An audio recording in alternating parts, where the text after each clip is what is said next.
बिस्मिल्लाहिर्रहमानिर्रहीम। अल्लाह के पाक नाम से we start the session coaching how to become life coach.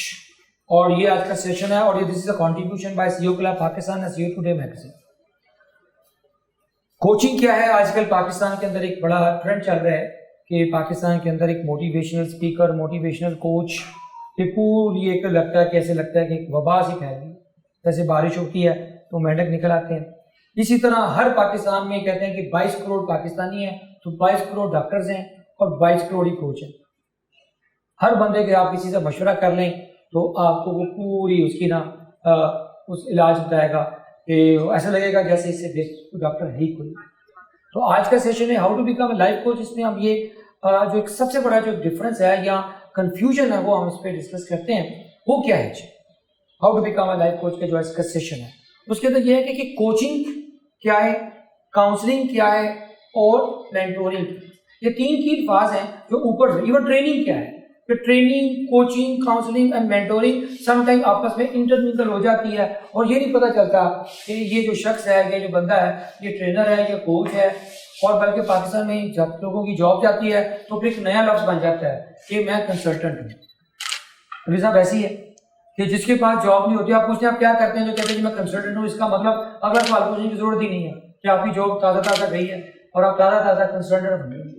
तो पाकिस्तान में क्योंकि कोई ऐसा मुस्तनद इदारे नहीं है जिन पे एतबार किया जा सके जहाँ से लोग इन सब्जेक्ट्स के ऊपर सर्टिफिकेशन ले सकें। और यहाँ मैं डिटेल में नहीं जाऊँगा। अभी जैसे इस्लामाबाद में एक नूर का वाक़या हुआ तो वो जो थेरेपी वर्क और कोचिंग वर्क और काउंसलिंग सेशन जो हो रहे थे वो सारा फेक था। वो एक लोगों ने अपने पास ये जाली डिग्रियां, जाली और बाहर के यूके यूएसए का कहीं से कोई ऑनलाइन प्रोग्राम अटेंड कर लिया और सर्टिफाइड कोच बन गए, सर्टिफाइड काउंसलर बन गए। तो that is really havoc creating to the society. आज हम इसमें क्लियर करेंगे कि यार सर्टिफिकेशंस को एक बड़ा मसनद कौन से दायरे ऐसे हैं जो कि कोचिंग के यूपर दुनिया का सबसे बड़ा आईसीएफ है, एक इंटरनेशनल कोचिंग फेडरेशन है जहाँ से लोग एक्चुअली जिसको सर्टिफिकेशन बोलते हैं। जैसे यूएसए का दायरा जहाँ ह्यूमन रिसोर्स की सर्टिफिकेशन होती है, ठीक है, पाकिस्तान SHRM, ठीक है, society for human resource and जो रिसोर्स की सोसाइटी है। तो ये मुस्तनद इदारे हैं जहाँ पर क्या क्राइटेरिया होता है। Now let's start coaching. What is the difference between coaching, counselling and mentoring? हाँ जी Saqib, what is the difference?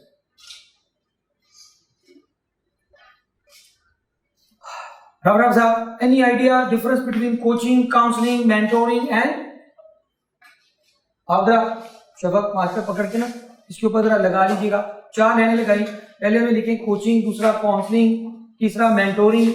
ठीक हो गया जी? ये तीनों को ना कैपिटल वर्ड में लिखे ना। मैं आपके साथ शेयर करता हूँ ताकि आज आपको एक ये how to become a life coach, फिर आपको अगले स्टेप में मजा आएगा कि वाकई अगर आप कोच बनना चाहते हैं वो कौन सी कैरेक्टरिस्टिक्स हैं, कौन से स्किल्स हैं जो कि आपने डेवलप करनी है।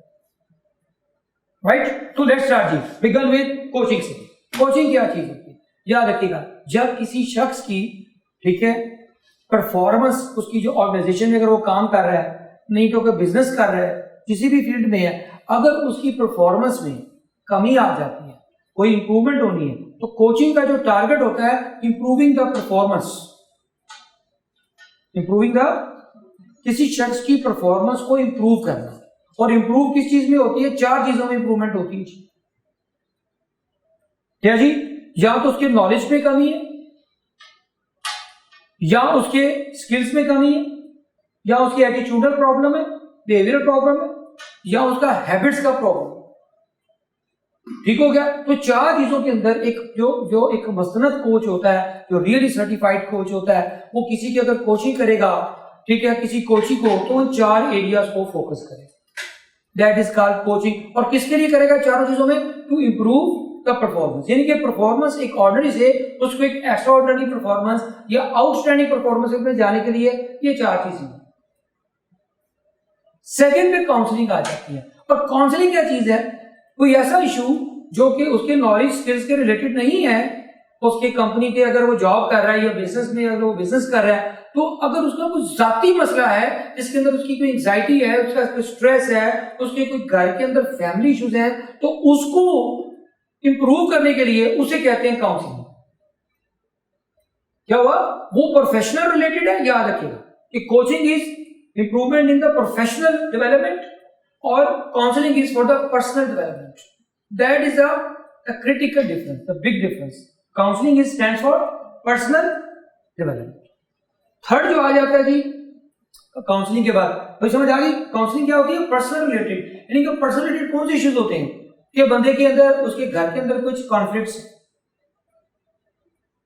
उसके फाइनेंशियल इश्यूज हैं, उसके घर में उसके बच्चों की फीस नहीं दी जा रही, उसका इलेक्ट्रिसिटी बिल बहुत ज्यादा आ गया, तो उसकी क्या होगा? अल्टीमेटली परफॉर्मेंस पे असर होगा. लेकिन ये असर उसके नॉलेज स्किल की वजह से नहीं है, उसका कोई और पीछे स्ट्रेस है. उसकी बच्ची बड़ी हो रही जा रही है, उसकी शादी नहीं हो रही, तो वो बाप बेचारा बैठा दफ्तर में भी अपनी बेटी के बारे में सोच रहा होगा. अगर उसके बेटे ने पढ़ लिया, उसको जॉब नहीं मिल रही, तो उसका नॉलेज स्किल के साथ कोई ताल्लुक नहीं है. वो बड़ा कॉम्पिटेंट बंदा है, लेकिन वो उसकी परफॉर्मेंस पे हिट पड़ेगी कि उसका बेटा बेचारा इतने अरसे से 6 महीने से जॉबलेस है, उसके बच्चों की शादी होनी है, उसके लिए फाइनेंशियल उसको कोई मैनेजमेंट करनी है. तो ये क्या चीजें आती है जी? पर्सनल रिलेटेड, जो उसकी फैमिली रिलेटेड इश्यूज है. और तीसरा आ जाता है मेंटोरिंग. मेंटोरिंग क्या होता है? जब किसी के अंदर कोई स्पिरिचुअल, कोई मॉरल इशू है. क्या बोला जी? लोग जैसे बाबों के पास तवीज लेने जाते हैं, कहते हैं जी आप तवीज पे जाते हैं, आप पे जादू हुआ, आपके पास लगता है कि मोक्तल भाग गया आपसे. तो इस किस्म के जो इश्यूज होते हैं, जो उसकी वैल्यूज रिलेटेड होते हैं, और कोई आपको गाइड करे, तो वो कौन होता है? मेंटोर. और इश्यूज कौन से होते हैं? क्या होते हैं? Values related. एक बंदा झूठ बोलता है, एक बंदा डिसऑनेस्टी करता है, एक बंदा मिसकमिटमेंट करता है, इसका ताल्लुक आपकी कॉन्फिडेंस के साथ नहीं है. बड़े कॉन्फिडेंट है अभी साहब, एक बंदा बड़ा कॉन्फिडेंट होता है लेकिन बदतमीज है, उसको बड़े छोटे की रिस्पेक्ट करनी नहीं आती, अपने स्टाफ की रिस्पेक्ट नहीं करता. ये रिलेटेड इशू परफॉर्मेंस का नहीं है, ये उसकी मोरालिटी का है, उसके खिलाफ एथिक्स का है. दूसरों को आप लेक्चर दें कि आप जल्दी आए, आपको खुद देर से आए, तो ये मोरालिटी का रिलेटेड इशू है. तो क्या हो गया? वो शख्स जो कि किसी की वैल्यूज को, किसी की स्पिरिचुअलिटी को, किसी को ऐसे इश्यूज जो उसके अंदर से ताल्लुक रखते हैं, बड़ी डीप उसके अंदर उसके साथ ताल्लुक है, उसको क्या कहते हैं जी? मेंटोर. और ट्रेनिंग क्या होती है? ट्रेनिंग इज नथिंग बट, क्या कहते हैं कि वो बेसिकली आजकल की ट्रेनिंग ज्यादा ग्रुप्स में और कोचिंग में फर्क ही होता है कि कोचिंग यूजुअली 1-on-1 होती है और ट्रेनिंग ग्रुप्स में होती है. एक बंदे को आप ट्रेनिंग करते, कोच करते हैं. अगर 25 बंदे बैठे होंगे तो वो ट्रेनिंग होगी, कोचिंग नहीं होगी. You got the point. और रिसर्च कहती है कि जो असल में ट्रेनिंग का जो इफेक्टिवनेस है, उसका जो रिजल्ट है, वो 9 से 10% से ज्यादा नहीं है, जबकि जो कोचिंग का रिजल्ट है वो 70% चेंज आती है. और कोचिंग हो, मेंटोरिंग हो, काउंसलिंग हो, और उसके अंदर इंसान के अंदर जो कॉमन फैक्टर है वो है किसी भी सिचुएशन में, किसी भी बंदे के अंदर जो उसकी बिहेवियरल चेंज आती है, वो है चीज. ये तीनों का कॉमन फंक्शन क्या है जी? Behavioural change. कि किसी शख्स के अंदर बिहेवियरल चेंज आए, उसके अंदर ट्रांसफॉर्मेशन हो जाए, ये तीनों का कॉमन फैक्टर है. तो दिस इज ऑल अबाउट. अब आगे चलते हैं जी. पाकिस्तान में कोचिंग जो है क्यों कामयाब नहीं है, ये एज अ बिजनेस क्यों कामयाब नहीं है? नंबर 1 रीजन, बिगेस्ट रीजन, कि पाकिस्तानियों में आपस में हम बहुत बड़े ट्रस्ट डेफिसिट का शिकार है. ट्रस्ट डेफिसिट क्या है जी? ये नंबर 1 रीजन है कि हम किसी से अपने दिल की बात नहीं कर पाते, क्योंकि पता है कि कल को इसको मिस यूज किया जाएगा. अगर मैं आपको पर्सनल कोई चीज बता दूं, तो इसके लिए ये जो जैसे डॉक्टर होता है, आप डॉक्टर के पास जाते हैं, वकील के पास जाते हैं, आपको कोई आप झूठ नहीं बोल सकते डॉक्टर से. आप डॉक्टर कहते हैं आप अपनी रिपोर्टें लेके आए, डायग्नोज करना है, या डॉक्टर को अपने केस उसने हिस्ट्री लेनी है आपकी, तो आप उसको छुपाएंगे तो फिर आपका इलाज ठीक नहीं होगा. लेकिन डॉक्टर क्योंकि प्रोफेशनल ओथ से लिया होता है कि वो जो उसकी जो गुफ्तगू होती है डॉक्टर के रूम में बैठ के एक पेशेंट जाता है, तो वो एक हाईली कॉन्फिडेंशियल होती है. इसी तरह कोई वकील जो प्रोफेशनल अगर अपने केस की तैयारी करता है, तो प्योरली क्या करता है कि अपने मेरिट पे उसके सारा केस बताता है. इसी तरह कोच के अंदर भी जब कोचिंग स्किल्स जब स्टार्ट होता है या कोचिंग सेशन स्टार्ट होते हैं, उसमें भी एसओपीज होते हैं कि जनाब ये चीजें मैंने पूछनी है, ये मैंने नहीं पूछनी. ये पहले डिसाइड होता है कोचिंग सेशन, ये उसके एसओपीज होंगे, ये हमारा टाइम होगा, ये हमारी प्राइस होगी. एक आम जो चार्जेस लिए जाते हैं जो प्रोफेशनल काउंसलिंग ग्लोबली, वो मिनिमम जो आम जो होते हैं वो $100 से लेकर वो जाते हैं कि $5,000 पर सेशन पर आवर. और जो कि सीईओ की कोचिंग होती है, एग्जीक्यूटिव कोचिंग एक बहुत बड़ा सब्जेक्ट है, तो वो कम से कम $1,000 से लेकर $25,000 तक पर सेशन के चार्जेस होते हैं। इट मींस दुनिया का $5 बिलियन का ये बिजनेस है कोचिंग। आपने देखा होगा बराक ओबामा थे या जितने भी उनके हैरी क्लिंटन थी, यूएसए के जितने प्रेसिडेंट्स हैं, उन सब के जो कोचेज होते हैं उनको ट्रेन किया जाता है प्रेसिडेंट्स को। जब वो सेरेमनी करते हैं उसके बाद जब वो अपने ऑफिस में बैठते हैं कि जनाब आपकी ये बिहेवियर्स होने चाहिए। ये एंथनी रॉबिन्सन, ये ब्रायन ट्रेसी, ये गोल्ड मार्शल, ये स्मिथ जो है, ये बड़े बड़े दुनिया के नाम है जो कि दुनिया के मुल्कों के जो एंथनी रॉबिन्सन है, टोनी रॉबिन्सन, उसने 100 से ज्यादा बड़े बड़े हाई प्रोफाइल प्रेसिडेंट्स, मल्टीनेशनल के जो सीईओ हैं, उनकी वो कोचिंग करता है टोनी रॉबिन्सन। लेकिन कॉमन फैक्टर क्या बोला जी? हमारा ट्रांसफॉर्मेशन है। लेकिन ट्रांसफॉर्मेशन क्यों नहीं होती? कि पाकिस्तान में हर बंदा समझता है कि आई नो एवरीथिंग। ये हमारा सबसे बड़ा डायलेमा है जिसकी वजह से कोचिंग का प्रोफेशन पाकिस्तान में कामयाब नहीं हो पा रहा। लोग ट्रस्ट नहीं करते पहली शर्त पे, दूसरा उनके पास सर्टिफिकेशंस प्रॉपर नहीं होती, तीसरा उनके अंदर वो प्रोफेशनलिज्म नहीं होता। That is the reason people do not believe in coaching कि जी आपने गप्पे लगानी है। और मजे की बात है कि लोग समझते हैं कि बैठ के चाय पीना गप्पे लगाने को कोचिंग कहते हैं। Absolutely wrong. ये एक स्पेसिफिक और ये फ्यूचर ओरिएंटेड होता है कि इसमें फ्यूचर को डिस्कस किया जाता है, पास्ट को डिस्कस नहीं किया जाता कि आप क्या चाहते हैं, where you want to see yourself. ठीक हो गया जी? अब ये वाला अगले स्टेप पे हम चलते हैं कि अच्छा कोच की क्या निशानी है, how to become a coach. एक कोच अच्छा बनने के लिए वो कौन से स्किल्स चाहिए? Number 1, how to become a good coach. सबसे पहली चीज जो एक अच्छे कोच को चाहिए, how to become a good coach. ठीक है जी। नंबर 1 वो है PMA। PMA stands for PMA stands for positive mental attitude. जब तक अगर आप एक नेगेटिव आदमी खुद हैं, आप कभी कोच बन ही नहीं सकते। जिंदगी के अंदर जिस शख्स का रवैया ही नेगेटिव है, शकील साहब, he can be A coach? ना। आपने पॉजिटिव साइड पे होके कोचिंग का लेवल पे किया। नंबर 2 पार्ट क्या है कोचिंग के अंदर? एक अच्छा कोच की जो बनने के लिए सबसे बड़ा स्किल क्या चाहिए? अपार्ट फ्रॉम की जनरली के कम्युनिकेशन स्किल होते हैं, नहीं, particularly 2 स्किल ऐसे हैं जो कि बहुत जरूरी है। क्या जी? फर्स्ट सेकंड पहला गया PM ने, और सेकंड क्या आ गया जी? उसको कहते हैं listening. How to become a good coach का सबसे बड़ा सीक्रेट क्या जी? लिसनिंग। और इसका फार्मूला क्या है? 30-70 फार्मूला है।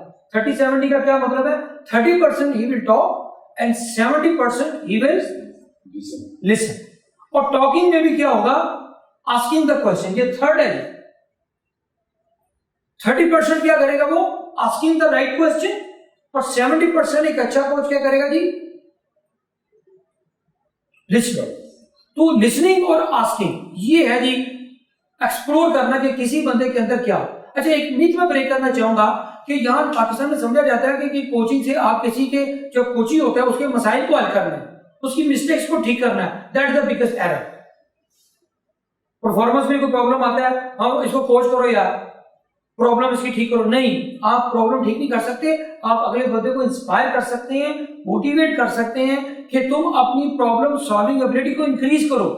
प्रॉब्लम सॉल्व नहीं होती बल्कि ability to improve the problem solving capability. जब उसके अंदर कैपेबिलिटी डेवलप हो जाती है, उसके अंदर स्किल डेवलप हो जाता है, उसका एटीट्यूड चेंज होता है, तो वो अल्टीमेटली एक अच्छा कोच बनता है। तो क्या होगा जी?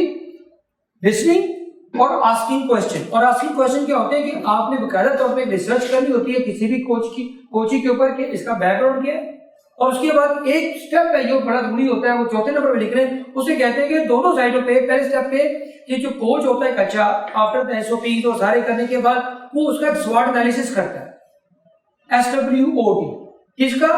कोची का। और कोची खुद भी करता है और कोच भी उसका करता है। और स्वॉट एनालिसिस का फिर एनालिसिस होता है कि जो कोची ने किया है क्या वो ये एनालिसिस सही किया, उसमें कुछ छुपाने की कोशिश तो नहीं की, क्योंकि लोग अपनी इंफॉर्मेशन शेयर करते हुए डरते हैं। ठीक हो गया जी? तो ये वाला एनालिसिस बड़ा जरूरी है। उसके बाद जो अगला स्टेप है एक अच्छे कोच के लिए, वो क्या करते हैं, उसके बाद एक अपने सेशन के अंदर या अपने कोचिंग के लिए उसकी गोल सेटिंग करता है। क्या बोलते हैं जी?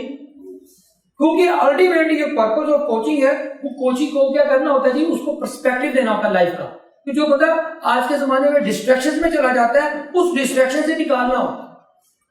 और आपको पता है कि नई नस्ल का सबसे बड़ा अली साहब सबसे बड़ा मसला क्या है, कि this generation is highly confused और दे आर डायरेक्शनलेस। उस क्या होता है कि वो गाइडेड मजाइज हैं, बल्कि कहते हैं मिस गाइडेड मजाइज हैं, कि पता नहीं कहीं से भी जाके लग सकते। तो ये अगला चलते हैं कि लास्ट में आ जाता है कि वो एक अच्छा कोच की निशानियों में होता है कि वो एक कीन ऑब्जर्वर होता है, इसका अपने कोचिंग का, उसके एनवायरनमेंट का, उसकी बॉडी लैंग्वेज का, उसकी गुफ्तगू का, उसको ऑब्जर्व करता है। अब किसी बंदे को घंटा लगा के ऑब्जर्व करना, आपको कई चीजें आपको उस बंदे की वैसे ही पता चल जाती हैं अगर उसकी बॉडी लैंग्वेज को आप स्टडी करें, इसके दिमाग में क्या चल रहा है जो बोल नहीं पा रहा। बल्कि कहते हैं कि वो सुनो जो नहीं बोला। असल में कोचिंग स्किल्स का सबसे बड़ा स्किल ये है, पार्ट ये है कि वो बात सुने जो कि नहीं बोली गई, अनकही को सुनना, दैट इज अ कोचिंग। और लास्ट में बड़ा इंपॉर्टेंट है कोचिंग के अंदर, सबसे इंपॉर्टेंट जो इंसान को अंदर जो इल्यूजन्स होते हैं, जिसको हम सेल्फ डिसेप्शन कहते हैं, जिसको हम खुद फरेबी कहते हैं। तो कोचिंग का असल इशू क्या है, यानी कि काम क्या है अच्छे कोच का, क्या करते हैं, किसी को अपने आप को भी और दूसरों को भी उसको खुद फरेबी से, खुद शनासी से मुतारफ कराता है। क्या बोला जी? देख ले जी, खुद फरेबी से, कि वो उसको पता चल जाता है। बहादुर शाह जफर ने कहा था, त्राती खाल की जब अपने खबर, देखते रहे औरों के अबो हुनर, पड़ी जब अपनी खामियों पे नजर, तो जहां में कोई बुरा ना रहे। मुनीर न्याजी ने क्या कहा था? मुनीर न्याजी कहते हैं ना जी कि मैं खुद ही हूं अपने आप के पीछे पड़ा हुआ, मैं खुद ही हूं अपने आप के पीछे पड़ा हुआ, मेरा शुमार भी तो मेरे दुश्मनों में। इंसान का सबसे बड़ा दुश्मन कौन होता है? इंसान खुद होता है। ठीक है, इलामा इकबाल ने क्या बोला था कोचिंग के ऊपर? वो फैजाने नजर था कि मतलब की करामत सिखाए किसने। ये जो बड़े कोच होते हैं, जो मेंटर्स हो जाते हैं, बड़े बड़े उस्ताद, मुमताज मुफ्ती, ये बड़े बड़े लोग, ये बेसिकली ये मेंटोर का लेवल पे पहुंच जाते हैं। इनकी एक एक बात में इतना वजन होता है, जिंदगी का पूरा तजुर्बा सुमाया होता है। आसिफ साहब जैसे कहते हैं कि परेशानी खला से नहीं, ख्यालात से। खुश नसीब वो होता है जो अपने नसीब पे खुश है। तो ये वाले जो उनकी गुफ्तगू है या उनके थॉट्स हैं, ये आपके ऊपर दिलों पे असर करते हैं। और वैसे भी कोचिंग के बारे में जुमला ये बोलूंगा, कहते हैं कि सच अगर सच्चे के मुंह से निकलता है तो असर रखता है। अगर कोच खुद अगर सच्चा है तो फिर उसकी बात में तस्वीर भी होगी। मतलब खाली गूगल से चीजें आप स्टडी करके आप किसी की कोचिंग नहीं कर सकते। इसलिए तो कहा था कि वो फैजाने नजर था कि मतलब की करामत सिखाए किसने इस्माइल को आदाब फर्ज है। वो फैजाने नजर जो है ना, ये है जी असल में the ultimate climax of coaching. जिससे आप किसी की अंदर और बाहर को बदल देते हैं। क्योंकि आज के दौर में सबसे बड़ा जो इशू चल रहा है वो क्या चल रहा है जी? वो हमारी तरबियत का चल रहा है। तालीम तो आम है, तरबियत ही कोई नहीं।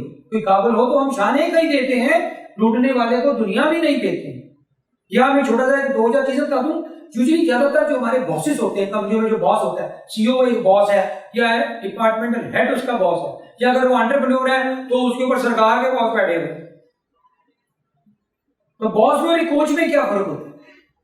ये बड़ा बुनियादी क्वेश्चन। बॉस जो होता है वो ऑर्डर देता है ये करना है, और कोच क्या करता है? उसको ऑर्डर नहीं देता, उसे कमिटमेंट सीख करता है। ठीक हो गया जी? बॉस टॉक करता है कि तुम्हें ये करना है, और कोच लिसन करता है। वो क्या करता है? बॉस कंट्रोल मैनेज करने की कोशिश करता है, वो उसको इंस्पायर करने की कोशिश करता है टू डू द वर्क। वो पुश करता है और वो पुल करता है। जो कोच हो वो पुश और पुल की फिलॉसफी है जो ऐसा है। वो क्या करता है? जो कोच होता है वो जिम्मेदारी लेता है, और बॉस होता है जिम्मेदारी अगले पे थोप देता है। एक अच्छा कोच टेक द रिस्पॉन्सिबिलिटी। तो that is the key difference between a good boss and a good coach. ठीक हो गया जी? ये आगे चलते हैं कि सबसे इंपॉर्टेंट चीज होती है जो बहुत ज्यादा हमारे एक फार्मूला है, वो मैंने आप लोगों के सामने रखा हुआ है, कि वो बुनियादी जो चीज होती है, जो 3-4 स्टेप्स हैं, आखिर में मैं क्लोज कर रहा हूं, कि जो भी कोचिंग प्रोसेस होता है, कोचिंग सेशन में 3-4 स्टेप्स का ख्याल रखना होता है। शब्द लिखिएगा। सबसे पहले होता है कि जब आप किसी के साथ कोचिंग कर रहे हो उसकी लाइफ के ऊपर। नंबर 1, सबसे पहले आपने एजेंडा तय करना है कि क्या टारगेट है, कि एक स्पेसिफिक इशू को पकड़ना है, सारी जिंदगी के मसले मसाइल लेके ही बैठ जाए और परफॉर्मेंस देखना है कि कहां कमी है। डिफाइन द प्रॉब्लम, फर्स्ट क्या है जी, डिफाइन द। उसके बाद सेकंड पॉइंट क्या होता है जी, उसकी causes of the problem, root cause क्या है जी, असल बुनियादी वजह। और थर्ड क्या है जी इस प्रोसेस का, कि जनाब जी उसके बाद डिवाइस करने हैं, डेवलप करने हैं कि एक्शन प्लान क्या है, सॉल्यूशंस क्या हैं और एक्शन प्लान क्या है। और लास्ट में सबसे इंपॉर्टेंट, एक अच्छे कोच और एक अच्छे कोचिंग का जो रिलेशनशिप है, इसके अंदर उनका फॉलोअप कितना है। अगर फॉलोअप नहीं होगा तो सारी गुफ्तगू निशिस्तम और खास्तम हो जाए। तो these are the few things ये जो कोचिंग के ऊपर मैं आपको ये कह रहा हूं। एक इसके अंदर एक किताब है और एक मूवी है, मैं आपको रिकमेंड करूंगा। मूवी है कोच कार्टर, कोचिंग के ऊपर दुनिया की बेस्ट मूवी है, जिसके अंदर वो सिखाया गया है कि खाली वो जो कोच होता है वो स्कूल का एक बास्केटबॉल का कोच होता है, कोच कार्टर नाम होता है उसका। वो क्या करता है, वो बच्चों के सिर्फ ग्रेडों पे काम नहीं करता, उनकी मोरालिटी, उनकी वैल्यूज, उनकी जो फ्यूचर गोल्स पे भी काम करता है। क्योंकि उस मूवी के अंदर स्कूल के बच्चे अपना सारा टाइम जो होता है ना अपनी पढ़ाई की बजाय अपने स्पोर्ट्स पे, खेलों पे लगाते हैं और बाद में वो नलायक रह जाते हैं। उनसे वो उनके ग्रेड जो होता है ना 12th ग्रेड 10th ग्रेड पास नहीं हो पाता, तो कोई ड्राइवर बन जाता है, कोई बन जाता है। स्पोर्ट्स में बड़े अच्छे होते हैं लेकिन पढ़ाई में वो नलायक रह जाते हैं, इसके बाद जिंदगी में धक्के खाते हैं बच्चे। तो कोच कहता है नहीं, कोच क्या करता है, जिंदगी बैलेंस का नाम है, तुमने स्टडी भी करनी है, उससे ग्रेड भी इंप्रूव करनी है। अगर तुम अच्छे स्पोर्ट्स में तुम अच्छे स्टूडेंट भी हो तो उसको सिखाता है। बल्कि उनकी जो स्कूल की इंतजामिया होती है कोच कार्टर मूवी के अंदर उसको बाहर निकाल देती है। कोई एक तो बच्चे शिकायत करते हैं, सर ये हमें ना स्पोर्ट्स से ज्यादा पढ़ाई की तरफ ले जाता है, हमारा काम तो स्पोर्ट्स क्या, हम तो स्पोर्ट्समैन हूं, कहता है। फिर वो जब बच्चे जो होते हैं ना एंड में अपनी गलती रियलाइज करते हैं, अपने कोच पे आ कहते हैं नहीं सर आप सही थे, अगर हम खाली सिर्फ सपोर्ट लग रहे थे तो हम धक्के खाते जिंदगी में। तो उसको जिंदगी के बारे में समझाता है, बच्चे जिंदगी के हर मैदान में तुमने आगे निकलना है, हर मैदान फतेह, भले हर मैदान फतेह। ठीक हो गया जी। ये वाला जो इसका जो होता है ना असल चीज वो होती है। और दूसरी चीज जो मैंने सिखानी 7 हैबिट्स के अंदर किताब है जो असल में वो आपने जरूर पढ़नी है, वो किताब का ये चैप्टर पढ़ना, पूरी किताब नहीं टाइम है, वो है first seek to understand then to be understood. First seek to understand यानी कि जब आप कोचिंग रिलेशन में चले जाए तो फिर आप दूसरे को समझें, फिर अपनी बात समझाएं। और लास्ट में जो कोच करता है सबक वो लिखने क्लोजिंग उसके ऊपर वो 4 वो रिन्यूअल है जी। तो आखिरी चैप्टर है रिन्यूअल, शार्पन द सा। वो कहते हैं स्टीवन कवी, ये है जी कोचिंग का अल्टीमेट ऑब्जेक्टिव कि वो 4 क्यूज की बात करता है। हाँ शफा क्या वो शफा 4 क्यूज क्या होते हैं, आइडिया है? 4 क्यूज कौन से होते हैं साकिब? हामी निमराज शकील साहब 4 क्यू कहते हैं। फर्स्ट होता है G P Q, physical quotient, इसका रिन्यूअल है, यानी कि अपनी बॉडी में आपने कैसे अपने आप को फिट करना है। पूरी डिटेल आप किताब पढ़ लीजिएगा, मैं क्लोजिंग कर रहा हूं कि 4 क्यूज में जो भी अच्छा कोच है इस पे काम करता है। First is P Q, physical quotient. Second है आई क्यू, आपका इंटेलिजेंस क्वोशंट, आपका दिमाग। आपको अच्छी किताबें बताएगा, ये पढ़े ताकि आपका दिमाग बदले, पहले आपकी बॉडी बदले फिर आपका माइंड बदले। तीसरा ई क्यू, इमोशनल क्वोशंट, जिसमें हमारे रिलेशनशिप्स आते हैं, जिसके अंदर हमारे प्रॉब्लम्स कॉन्फ्लिक्ट्स आते हैं, उसके अंदर कैसे आपने काम करना। और लास्ट में एसक्यू, एसक्यू का मतलब क्या होता है, स्पिरिचुअल क्वोशंट, यानी कि आपके अंदर जो वैल्यूज है, वॉलंटियरिज्म है, जो आप बड़ा जिंदगी में एक बिग पिक्चर के तौर पे कुछ चीजों को काम करते हो, आपका जिंदगी का मकसद क्या है, ये चौथा पॉइंट है। चारों के अंदर एक बैलेंस करके 4 व्हील ऑफ लाइफ जिसे कहते हैं उसको बैलेंस करना, that is the ultimate coaching skill. Thank you very much, आप लोगों का बहुत शुक्रिया।